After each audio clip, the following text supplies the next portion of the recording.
Hey guys, James with Mill Cove Woodworks, and today we're going to turn this live edge board into this live edge personalized wood sign.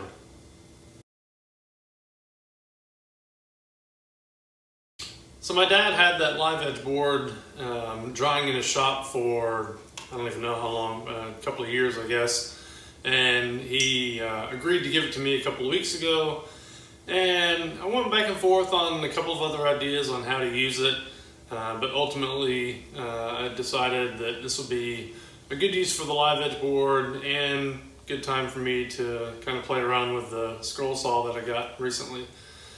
So that was kind of the thinking behind the project. Plus, it's Christmas season, and it would make for, I think, a pretty cool gift.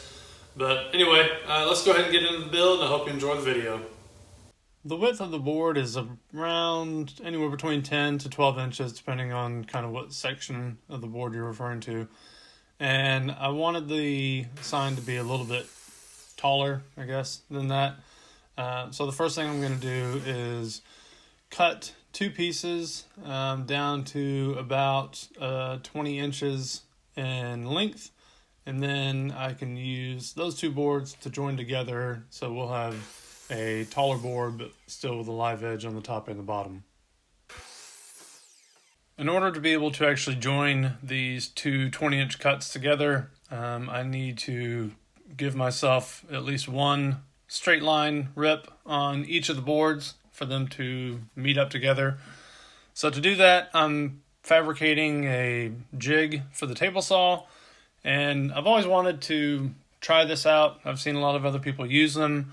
But the idea is you mount a couple of toggle clamps to a board that has a clean straight line on it, that you can use that clean edge to run against the fence on your table saw, and you simply clamp the board that you're wanting to rip onto your jig, and that way when you run it through the table saw you get a clean rip, which will allow me to join these two boards up together. And I have to say it worked out pretty well for, $10 for a couple of toggle clamps and some scrap lumber to use to build out the jig. I was pretty happy with the way it worked. So with the straight line rip now on both of the boards, technically they're ready for joining, but before I do that, I want to run them through the planer. And for a couple of reasons. One, I want a nice flat surface on the front of the sign for the actual name that I'm going to be cutting out to mount against. And also I want to make sure both of the boards are the same thickness so that I get a nice clean edge on the glue up of those two. So now we have two boards that are equal thickness and each with a clean edge. So technically we're ready for glue up, but before I do that, I'm going to take a steel brush and work those live edged sides to get rid of some of that old decaying bark. And it seems like there are two kind of points of view on this. You have some people that think you should leave it adds character, and then some people say take it off because it's just decaying wood and it's going to eventually fall off on its own. So I'm kind of with the latter group. I do like the way the actual bark looks on the wood, but I think in the long run, it probably is likely to just kind of fall off on its own. So I'm going to clean up both of these edges and get rid of the old decaying bark.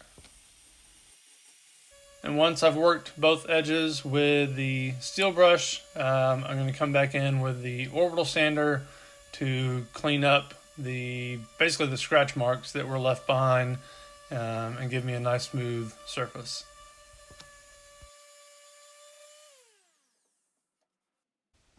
With the live edge sides cleaned up, the boards are really ready for their final glue up.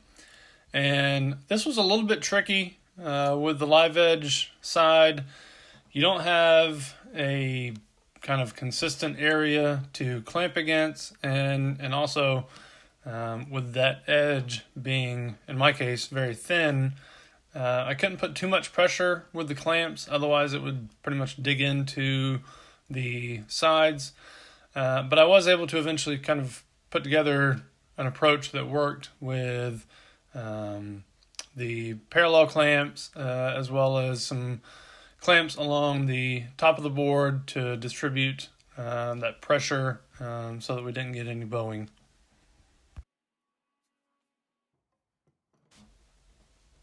So with the back of the sign essentially done, I can start focusing on the personalized portion.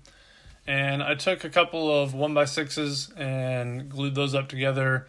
The template or the layout that I'm using for the name is just a little bit more than 5.5 inches.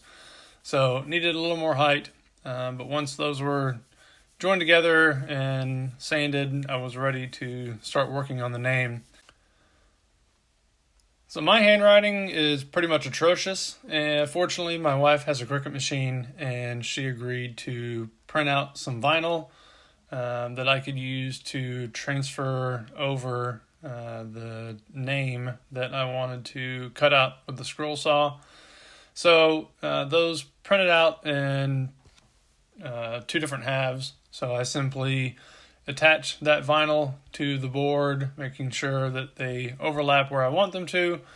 And that way I can trace out the actual name using the vinyl. And then once that's pulled up, now I've got a perfect layout for me to work on the scroll saw.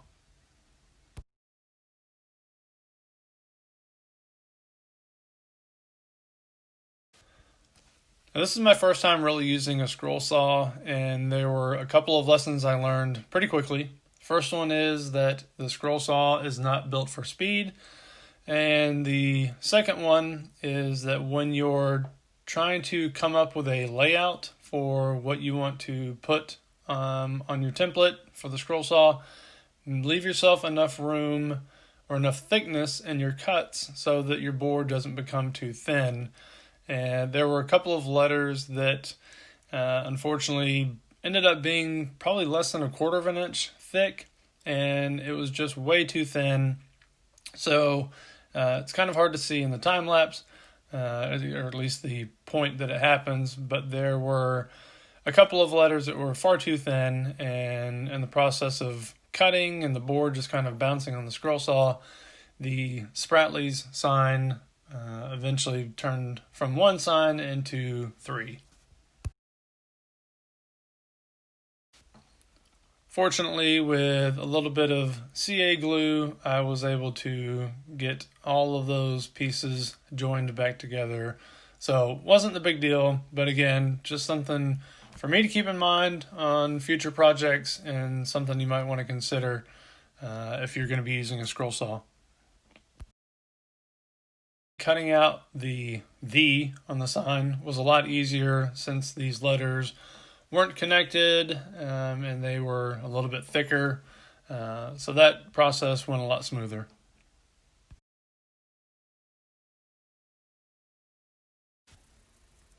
So with all of the lettering cut on the scroll saw, I tried to go over them as best I could with a little bit of sandpaper.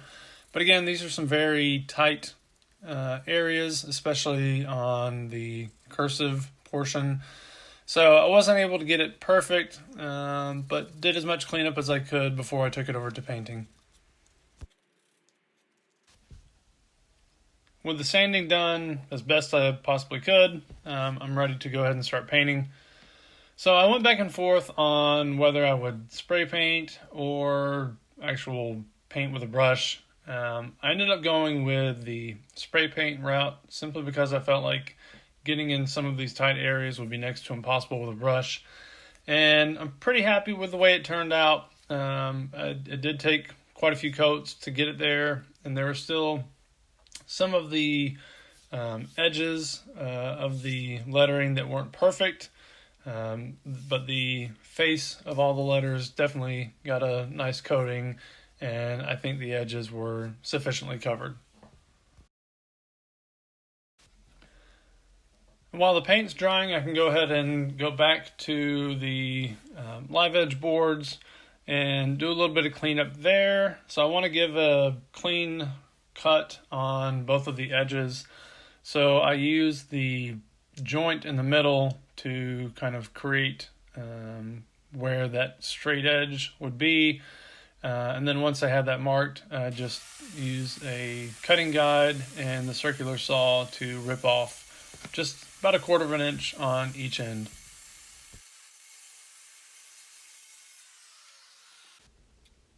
The last step for the back of the sign is to finish the wood. I went back and forth in my mind around kind of what I wanted to do. I thought about staining it, but I really liked the natural color that the wood already had. So I decided to go with Danish oil, and I applied 3 coats to it. So with the back of the sign done and the letters now painted and dried, all that's left is the glue up. And you might be thinking, well, you can't use glue on wood that's been treated with Danish oil. And I know you're not technically supposed to, and if this was a joint that had any type of strength or needed to be strong, I would probably agree with you. But I did a test piece just to kind of see how it would work with a mixture of wood glue and CA glue. And as you can see, it is plenty strong for this purpose. These letters are not going to just fall off the board. So I felt pretty confident with taking this approach. So with my successful testing of the glue, I went ahead and proceeded with the final glue up. Again, using that mixture of wood glue and CA glue. And I needed something to kind of keep an even pressure across the full length of that lettering. So I used a scrap piece of wood on top.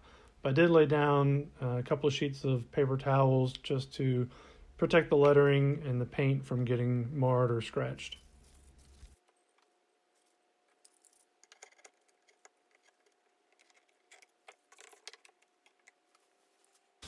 Alright, so that's the build video for the personalized live edge wood sign. Now I do still need to attach the hangers for these guys, but the build itself is done. So hope you guys enjoyed the video. As always, if you have questions or comments, you can leave those down below. Please subscribe to the channel. Give me a thumbs up if you liked it.